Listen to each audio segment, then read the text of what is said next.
Hello, everybody, and welcome to Music Industry Insights Worldwide. And today I've got the amazing John with us. Hi, John, how are you?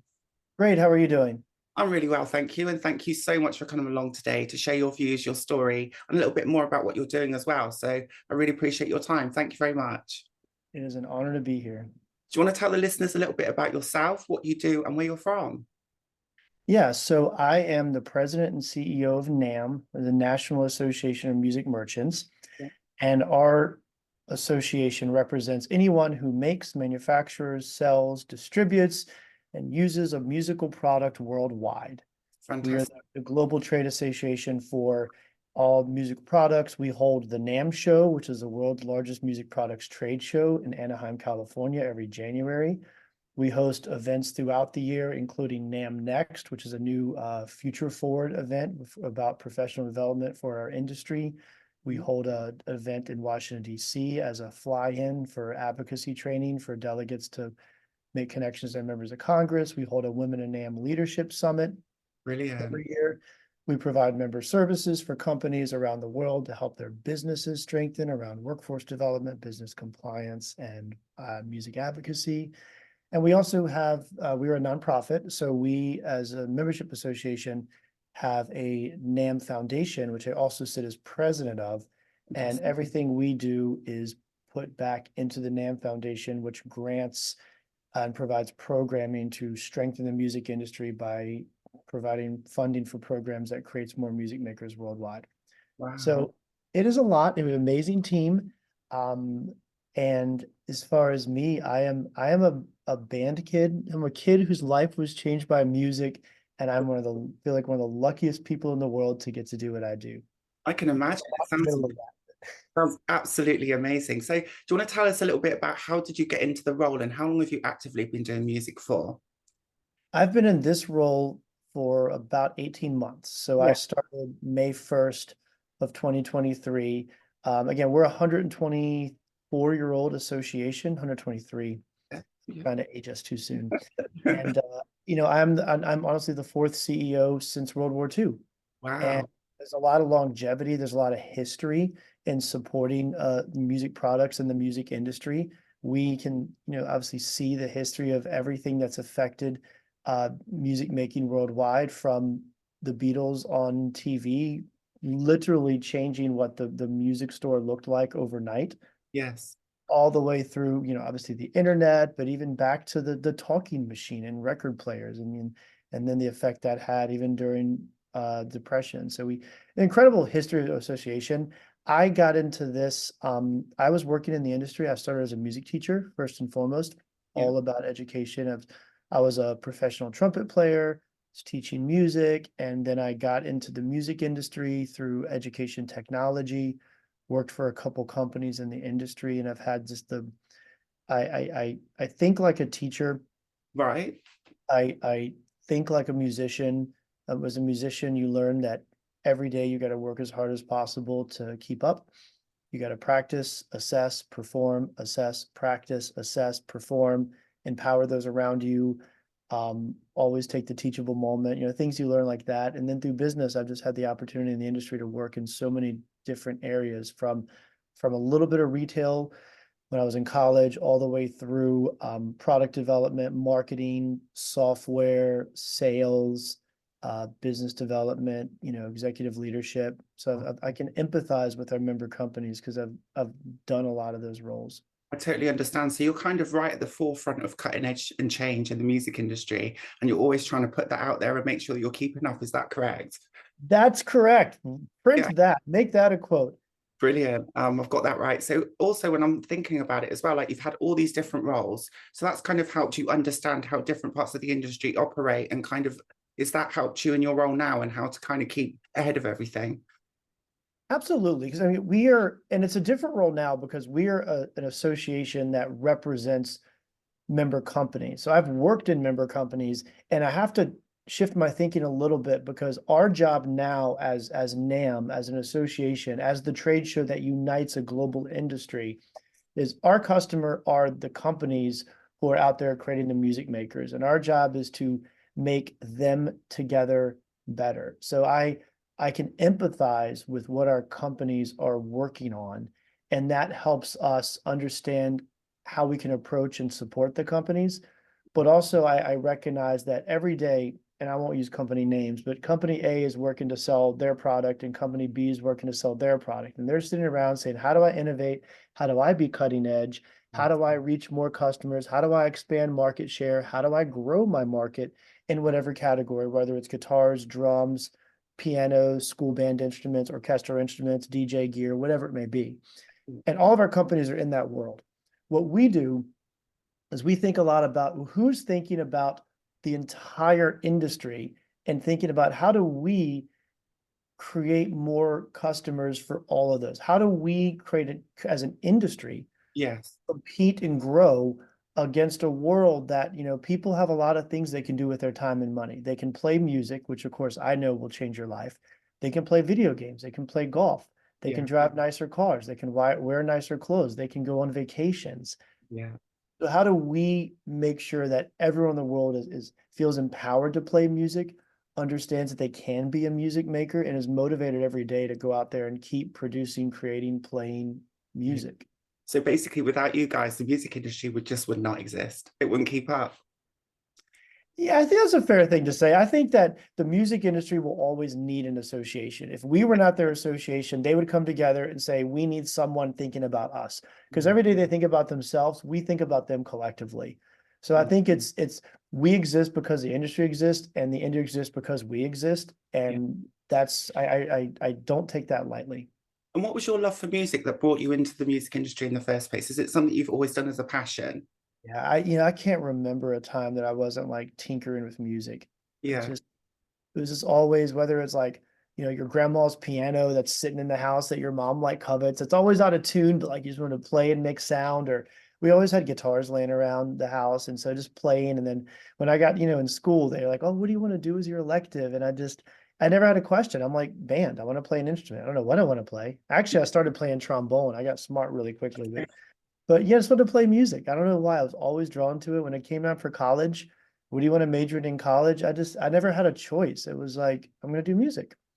I love that. I love that, John. Thank you for sharing as well. I just want to ask you as well, obviously with NAMM, how do you actually, you know, as an association, what is the main things at the moment that you're looking at and you're trying to keep ahead of the curve? What is it at the moment? The next generation. Okay. There's a, you know, we're in a couple ways, the next generation of leaders in our industry, Yes. succession planning through companies, you know, making sure that as companies, whether they're privately owned or family owned or equity owned or public, just, you know, ensuring that we're making sure we provide education and resources for every employee of our company, because a NAMM member, we have member companies, but every employee of a member company is a NAMM member. And so we really think about the workforce at large. That's really important. And I think all industries are seeing a generational shift right now, and thinking about what does the next generation need to be successful as a leader, and what does the next generation of consumer and music maker expect from their experience, from learning to play music, buying a musical product, getting support on making music. Because we are an education industry. You buy a piece of software and a little piece of gear, and you want to produce music at home, and that's a hobby, and that's a piece of your life. Well, obviously you might need support if the thing breaks, but you need support on how do I make this sound, and what plugin should I buy, and what else do I need? And there's an expectation of consumers today that they can have that right now. And we do a lot of work we just commissioned like a study with Forrester Research for our companies on consumer experience and like how to use AI to generate that experience. So I think that for me is really focused on the next generation of leaders. We have a lot of programs at NAMM Young Professionals, Women of NAMM, that we invest a lot of time and resources in making sure that the next generation sees themselves in our industry. You just touched on something there, which was AI. What's your thoughts and feelings on AI at the moment, and how that's going to kind of work out in the industry? Well, I'll answer in two ways. The first is the way we approach AI, and from our association, is we think about how AI helps businesses be successful. Because there's AI, the business tools, and AI as far as you think about what like CRMs are integrating AI to prompt and better understand your customers, or collecting customer data and taking that and being able to create summations and get insights from unquantized data. What AI does for a business is allow you to gain insights in your non-structured data, whereas before you'd have to do a customer survey of like select 1 through 5 or do a drop down, and we get those basic, 82% of people said they have 4 or 5 rating on blah, blah, blah. Those type of like traditional data that we use as businesses. AI can scan every customer review of your product on the web and come back and give you insights. Yes. So in that world, and just AI efficiency, automating the automatable and letting the human be what humans can only do, which is creative and innovative. That's where we focus a lot right now. And that's where we want our businesses to help, because we want our businesses to be able to compete with all the other forces competing for the same customer. Fantastic. And that's really exciting for an industry, because again, I'm a technology person. When technology can automate the automatable and allow humans to be able to be more creative and not repetitive, Yeah. that's where we thrive. That's what the calculator did. That's what the internet did. That's what these tools do. Yes. Now, AI for, creative rights and taking away the rights of creators, we also are very, very adamant and work with several other partners on ethically trained generative AI models. And that's the really important thing, where we work on the National Music Council and other areas where we're very adamant that we support ethically trained generative AI models to not take away the voice or the rights or royalty of the creator. Yeah, 100%. I love that. Thank you as well. I really do appreciate that. And obviously, you've got so many different companies in your organization. Like, what is your kind of thoughts and feelings around equality, diversity, and inclusion within those companies? Yeah, as far as, each company's policy, I'm not really aware of how they handle it. I think about the industry at large, and we at NAMM have a unique perspective on that idea of like diversity, inclusion, equity, equality across, because we see it at the NAMM show. Yeah. And our trade show brings the whole industry together. And we absolutely recognize that a focus on equality and inclusion and diversity is important for our industry. And you walk around the NAMM show, you look around, and the thing is do we see representation of the world? And so where I'm personally really interested in is that, yes, we are typically an industry of a lot of folks that have been in the music industry in the US, on tour, rock and roll for a long time. And we see this next generation coming up. And that's where we have an opportunity to really create equity and diversity. We're not going to go out and find any more like 60-year-old people that have been doing it for 40 years and say, I'm going to go, but the next generation, what we're actively doing, and you could scan the NAMM website, you'll never see a picture on a NAMM website or a NAMM email or a NAMM focused panel of only males and only white people. Brilliant. And because that's a commitment we make across all of our marketing materials, all of our pictures on our website, anything we show has diversity, because the first and foremost, the most important thing that I think organizations can do is make sure that anyone coming to you sees themselves in what you do.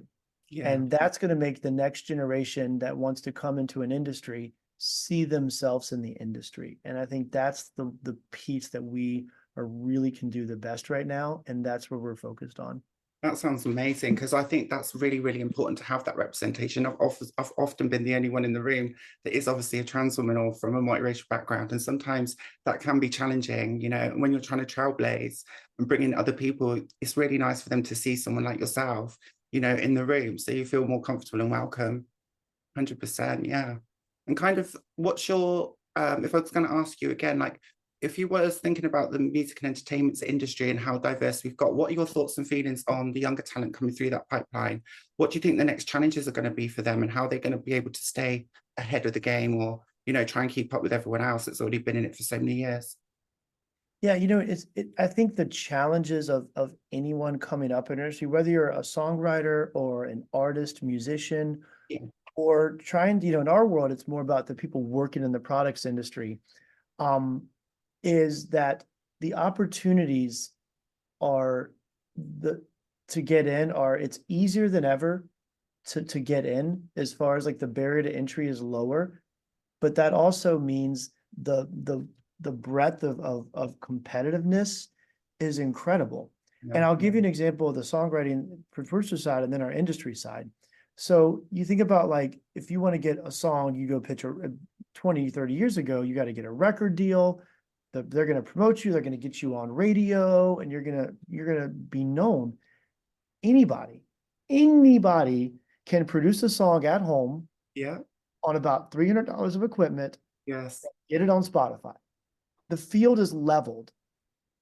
And so now you have a song, you're on streaming, you're on the same platform as the top artist instantly.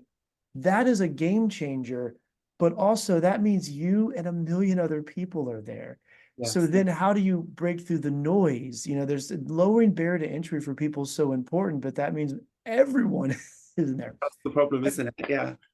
So then artists are, then they're trying to find their social brand. What's their TikTok game, or what's their Instagram focus? And so the artist always has to be an influencer. Like, you need to break through the noise.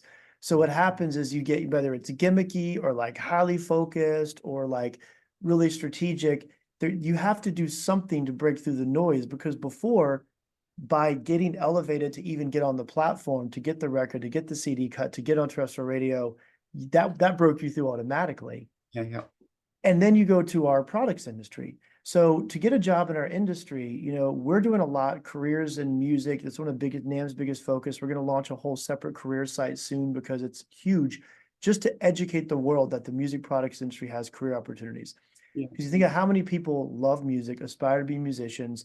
They want to be a producer, engineer, songwriter, artist, or they just want to love music. Not everyone wants to be the front lead singer of a band and wants all that. Maybe they do, but we want to break the myth that if you want to work in music and have a successful life, and go to sleep every night and put your head on a pillow and say, I did music. You don't have to only be a starving artist or be the 0.0001% who make it, or you don't have to be a poor teacher who gets their summers off. But you can actually live a life as a successful business leader, marketer, repair tech, product technician, product innovator, product manager, educator in the music products industry. You could be the marketing VP for a company who makes musical products. And we got to think about that, like, that's a skill set. Yes, it is. Yeah. And there's a low barrier to entry, but then you have to figure out, that means everyone can kind of go everywhere. I like to describe our industry as of a rock wall, not a ladder. Some industries, you want to climb the corporate ladder. The problem with the ladder is you're halfway up, you're stuck. You're either going to go up or you're going to go down. And if someone's above you, you either wait for them to retire, quit, or fall off before you can climb a rung. You're stuck. We're a rock wall. Go here, go there, fall down, come down, hang out for a side, go back down, take another path, take a big leap and hope you can hold on. That's the Which is great, because everyone has opportunity, but how do we help people figure out where they want to climb? Yeah. And do you also think, obviously, with the advancements in technology, that some of the jobs might get lost in for some of your members or not, do you think? That's a really, really important question. And I'll tell you that question, because we're a 123-year-old organization and we have good documentation. So I have, like, the nerd in me has read all the history of our organization. This is not the first time in history that technology has threatened jobs. Okay. It goes back all the time. I mean, even look, you think about like CNC machines in factories. That machine can make those cuts precisely 10 times faster than a human and never gets tired and never needs a lunch break. Yeah. Oh my gosh. And it's every industry. You can go way back. But what's always happened, and what I believe and what we coach people on, is that when technology automates the automatable, humans can always be more creative and innovative, because innovation has always been what's led this industry. Yes. Innovation is always at the forefront of what we do. Mm-hmm. And even take something like a CNC machine that, I've talked to companies and I ask the question, I love visiting factories of our companies. I say, this machine, did it take away jobs? And they say, no. Now I have high-paid engineering jobs that have to program, maintain, and support these machines that are intellectually satisfying, Yeah. or someone comes up with a product idea where they carve a new guitar, they say, I want to do this body, I want to do this pickup. Then someone has to figure out, well, how do I scale the production line? Yeah. You're creating more creative, high-level jobs. And it also becomes a health and safety area too. You know, you have employees that do the same job over and over and over every day. It's not mentally satisfying. Yeah. It's not physically satisfying. Yeah. So I don't think I don't think it's taking away jobs. I think it's allowing us to be more creative, and that's what humans thrive to do. We want to create, we want to Yeah. use. So it's in other words, making the music industry a smarter place to be. It means that we're freeing up ourselves to be able to do other jobs and let the AI do what it's supposed to be doing, basically, and do the hard bits, the complicated bits. I absolutely agree. If it's done ethically, and even on the songwriter side, because again, we don't represent songwriters, but I mean, I follow this, I'm passionate about it. You think about a songwriter today that's like, what if I sang this type of melody, but I did it with like let me put a trap beat behind that and see what that sounds like. Well, think about how, let me program a trap beat or pull in some loops, or I can go and say, in an AI generator, so program a trap beat. Let me see what that looks like. Oh, okay. You know what? I don't like that. Let me try that with a more hip hop vibe. Well, now they can just Quickly. AI will do that quickly. Yeah, yeah, yeah.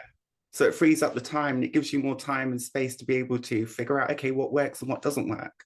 Yes. Yeah, yeah. Now, as long as you don't cross the line of give me a hip hop beat that sounds like, you know, DJ Mustard's beat, you know, but we don't want to steal what he's doing. Well, that's We want to it. give him the voice tag. Yeah. But that's why we need to keep it ethical as well. And I think that's my main concern with AI, isn't it? Is protecting the creators' rights and ensuring that they're not being stolen, you know, or being kind of duped off as AI when it's not actually AI's work, it's somebody else's. Because AI kind of works by what you feed it, right? So you've got to give it the information, or it's got to find the information, and then it kind of learns from that. Absolutely. Yeah, that's really, really interesting. So I was going to say to you as well, obviously there's a lot of people coming into the industry now. We've got loads of new talent. Some of the talent does struggle, especially from the underrepresented and disadvantaged communities. What more could we be doing to support some of this talent that obviously might not have the funding or the backing? Is there anything that your companies or any of your companies do that kind of help to support people into the industry? Yeah, there's a lot of, you know, we do a lot. I mean, for NAMM side, this is why we have the foundation, because this is, you know, the foundation is our philanthropic outreach. And so, you know, we do help a lot with making sure that we use scholarship funds and foundation funds to support folks that would not have the opportunity to participate in activities in some way. So I'll give you an example. We have a Women of NAMM Council that puts on programming and leadership events because female leaders are underrepresented in our industry. Yes. They're underrepresented in every industry, Mhm. but they're proportionally more underrepresented in our industry, which doesn't make it better. But so we have to really, you know, advance there. So we have a council of female leaders that put together programming. We do podcasts, they do deep dive discussions to talk about, you know, and one area that so that's a NAMM program. Yeah. And NAMM, we consider any NAMM member has access to any Women of NAMM support resources. But at the same time, we recognize that we need to scholarship certain opportunities. So we scholarship certain amount of female leaders to attend the NAMM show that their company might not send them, or maybe they're at a place in their company where they're not selected because the company can only send so many people. We will scholarship that. We have a leadership summit where we train it. It's a really high level executive leadership summit for female leaders. And we do that once a year, but everyone's scholarship. And so companies can certainly choose to, you know, pay their female leaders way to it. But our guarantee is that if you're selected for this thing and your company is not willing to, or maybe doesn't have the budget to pay, you're guaranteed a scholarship no matter what. Right. So we do that. We also recognize in like our young professionals program, you know, we have a young professionals group that thinks about networking and mentorship and education for, you know, kind of 21 to 40 age range. Yeah. We recognize a lot of the events we put on, especially our high level leadership events or even the NAMM show. The executives of companies are generally the ones that will come to certain events. Yeah. I'll give you an example. So we do a advocacy fly and we go to DC. we train delegates from the industry, then we go lobby to members of Congress. We build the local relationship from the business leader to the member of Congress, and then we advocate for careers initiatives, music education initiatives. So generally, the business owner or the CEO is the one that wants to make, it should be making that relationship with the member of Congress. Yes. But then we as an industry are showing up as only typically the older executives. So Yeah. how do we empower young people to be part of that? How do we get that generation in? Well, we recognize that we're going to have to go to companies and say, look, will you bring your up and coming leader? We'll scholarship their attendance Nice. if you'll bring them. Like, I'll split it with you. You pay their flight, we'll pay their fees. Yeah. And I think that type of commitment ensures that because we do business education, so Yeah. generally that means that the top executives are the one participating in our world. Yeah. But we meet our companies halfway. We encourage them to invest. That's really, really good, actually. So you're pushing for that drive and you're pushing for the change, and you're supporting other kind of companies as well along that way. So it's kind of like a teamwork effort. Absolutely. And we actually look very carefully around the rooms now and really look around and say, okay, and there's lots of ways you can slice and dice it. Like, do I have the manufacturing companies, the distributing companies, and the retail companies? Do I have the large global top 5 in the world manufacturers and the startup company who's trying to launch their first product? Do I have the largest retailer and the small local retailer? We want to make sure that, because the conversations that happen are important from all perspectives. Do I have male and female? And do I have male and female representing folk in the room? Like, how do I, do I have a mix there? I don't want it to be, do I have people of color? Do I, we look through all these lenses, and we're always saying, like, the conversation, I truly believe this because I'm an educator. I saw it in schools. Yeah. I saw it in schools very clearly. You have to have that diversity because you need all of those perspectives. The conversation, when you get people in a room, what we do is networking and education. Yeah. And that is, I think, wholly dependent on who is in the room. If you get all of one like level of leader from the same type of business, from the same ethnic background, from the same socioeconomic background, from the same racial, then you're going to have a lot of the same ideas, and they're all going to feel really good. Yeah. And you're not going to diversity in every room is just, I don't think the ideas can flow unless you have that. I totally agree with you, actually. Diversity brings those diverse perspectives, I think, and that's really, really important. And it helps all of the companies to grow and to flourish, flourish, to help people to understand other people's views and viewpoints and how they kind of operate. I think that's extremely important. And but the beautiful thing about our industry as a music industry is, look, if people are saying, what is, because I think a lot about as an industry compared to other industries, whether it's automotive or, pet food, you would pick an industry, right? There's thousands, but we are just passionate. At the end of the day, we are like, everyone is this industry because we're making music. Yeah. And you think about music, and I love this, but like, I realized a long time ago, like, what is music? They used to tell us when I taught music for a while, like, we create sounds that create human emotion. Yeah. Out of wood and metal and string, whatever you call it, whatever we make, technology, pixels, speakers, we're making sound that make people feel. Yes. We literally create emotion. And we're just emotionate, passionate people. You come to the NAMM show, oh my God, everyone's hugging and loving and this and that. And just, it's amazing. Fantastic. And that passion, you see it through the way our companies run their business. So you look at member companies, they have diversity policies. They're out there empowering their scholarship and young people. They're bringing them in. Our companies do that because I think as an industry, we're passionate and caring first. And I think sometimes we're business people second and we're musicians first. Yeah. So And there's good and bad to that. I really like that, actually. Thanks, John. And what would you like to see improve in the next couple of years as well in the music industry? What things are you really focusing on and thinking, actually, we need to really work on these areas? What could we improve? If I can improve one thing at the highest level, Yeah, is a real united front from everyone working in music to make sure that every end user, that experiences music Yeah. knows that in that experience, I can do that. I will start doing that. And I can get joy in my life from doing that at any level, at any time I'd like to make music. And I'll just elaborate a little because, you know, you think about, we make products, whether it's the sound system that fills a stadium, to the lights that light the stadium, Yeah. to the guitar that might be the first guitar an 8-year-old plays, Wow. to the Everything. cable that plugs in. We make, our companies make everything. So Yeah. anyone who experiences music, that comes to a concert, that listens to Spotify while they're working out, or music, anyone that hears music anywhere in the world is hearing that through our company's products.